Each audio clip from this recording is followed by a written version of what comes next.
എന്താണ് നിങ്ങൾക്ക് ആശ്വാസത്തിന് വകയെന്ന് ചിന്തിക്കാൻ ഗുരു നിങ്ങളെ പഠിപ്പിക്കുകയുണ്ടായി. ഫോട്ടോയിൽ നിന്നും വിഗ്രഹങ്ങളിൽ നിന്നും ദൈവം ഇറങ്ങി വന്ന് അനുഗ്രഹിക്കുകയല്ല, മറിച്ച് ഉള്ളിലുള്ള ദൈവത്തെ ഒരു ചെറിയ കുഴിയിൽ വീണുപോയോ തവളകളിൽ ഒന്ന് അത് വളരെ പ്രാവശ്യം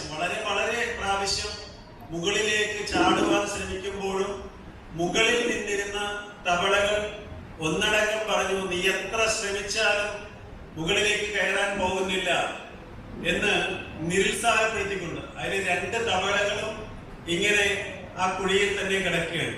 ഒരു തവള പല പ്രാവശ്യം ചാടാൻ ശ്രമിക്കുന്നുണ്ട്.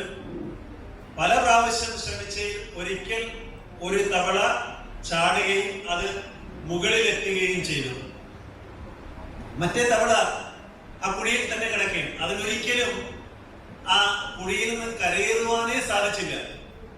മറ്റൊന്നുമല്ല, ആ കുഴിയുടെ മുകളിൽ നിന്നിരുന്ന തവളകൾ നിരുത്സാഹപ്പെടുത്തിയതൊന്നും കരയിലേക്ക് ചാടിക്കയറിയ തവള കേട്ടതേയില്ല.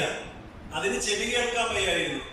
അത് വിചാരിച്ചത് ഈ കരയിൽ നിൽക്കുന്ന തവളകൾ പറയുന്നത് വേഗം കയറിപ്പോരൂ, പരിശ്രമിക്കൂ എന്ന് പറയുന്നതായിട്ടാണ് ചെകിടനായ തവള വിചാരിച്ചത്. അതുകൊണ്ട് തന്നെ പ്രോത്സാഹിപ്പിക്കുകയാണ് എന്ന് പറഞ്ഞുകൊണ്ട് അത് കൂടുതൽ പരിശ്രമിക്കുകയും അതിന്റെ പരിശ്രമം വിജയത്തിലെത്തുകയും ചെയ്തു. ചില കുറവുകളും നമുക്ക് വളരാനുള്ള ശേഷിയാണ് തരുന്നത് എന്ന് ഇതിൽ നമ്മൾ ബോധ്യമാകുകയാണ്. ഇതുപോലെയാണ് ഗുരു നമ്മെ പഠിപ്പിച്ചത്. നമ്മളുടെ കുറവുകളെ പോലും നമ്മുടെ ജീവിതത്തിന്റെ വിജയമാക്കിയെടുക്കാൻ നമുക്ക് സാധിക്കും എന്നുള്ളതാണ് ഗുരുദേവ കൃതികളിലൂടെ ഗുരു പറഞ്ഞു കേൾക്കുന്നത്.